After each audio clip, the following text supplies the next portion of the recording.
Hello friends, welcome to my kitchen. In this video, I am going to show you Mangalorean style roti and chutney. We eat this roti and chutney with little bit of butter on top of the chutney. You may feel it's a strange combination, but do try it once and let me know in the comment section how it tasted. Also, the technique that we use to make this roti is little different when compared to how we make dosas. Let's begin with the recipe.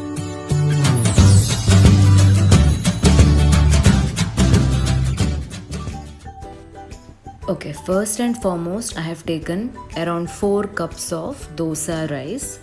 The cup that I am showing here, I have used this cup. You can use any cup or glass. I have taken 4 cups of dosa rice. I have washed the rice and I am soaking it in water overnight. You can also soak it for around 5 hours or so. Okay, next morning I need to prepare the roti batter, for which I'll be grinding the rice in 2 batches since I'm doing it in a mixer.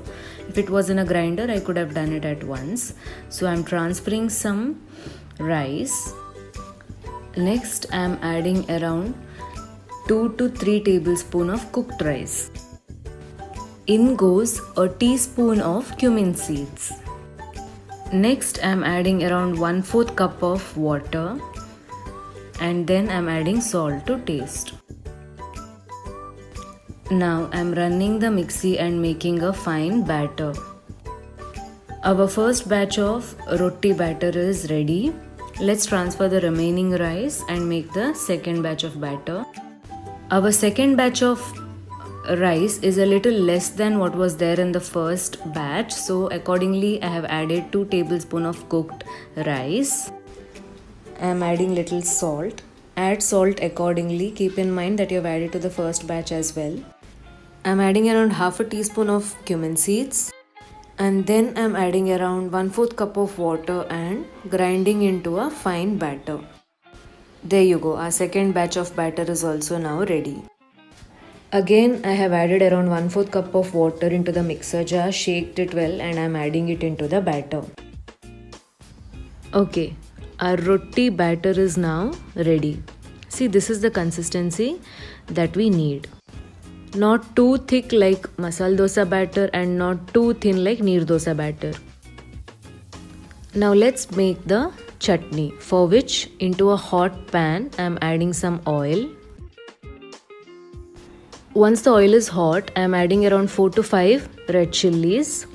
You can increase the quantity if you want it too spicy. By adding 5 red chillies, it won't be too spicy. Roast it for around 2 to 3 minutes and then keep it aside to cool down. Now into a mixer jar, I am adding around 3/4 cups of chopped coconut and around 1/4 cup of grated coconut. You can either use entirely chopped coconut or you can use entirely grated coconut. It's up to you. Into it I am adding red chillies once it's cooled down. Next I am adding around 2 teaspoons of cumin seeds. I am adding salt to taste. Around half a lemon sized tamarind. A small piece of onion, maybe a 1/4 portion of onion. I am closing the lid and grinding it. Do not add water because we need dry chutney. There you go. Our chutney is ready. Now let me show you how to make roti. You need to pour the batter into a hot iron tawa and then rotate it like this using a spatula. Initially you may find it difficult because it's a little different than how you make dosas. But after 2-3 attempts, I think you'll be able to make it. You can fill the gaps like this wherever you find gaps. Also, I forgot to mention one thing. You do not need to ferment the batter. As soon as you grind the batter, you can pour it. You don't need to ferment. That is one good thing about making rotis.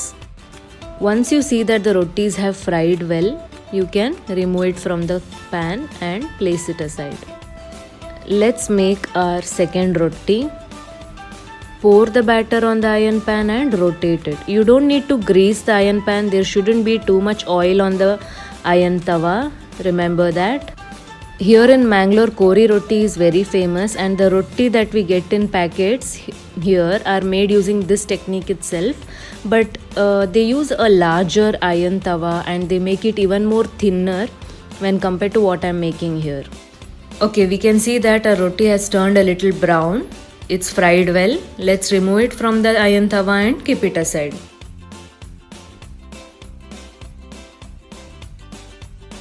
If there is any residue left in the tawa, just scrape it out, and then if the tawa becomes too dry, then apply very little oil. Do not apply too much oil, and then pour the next batch of batter and then rotate it like this.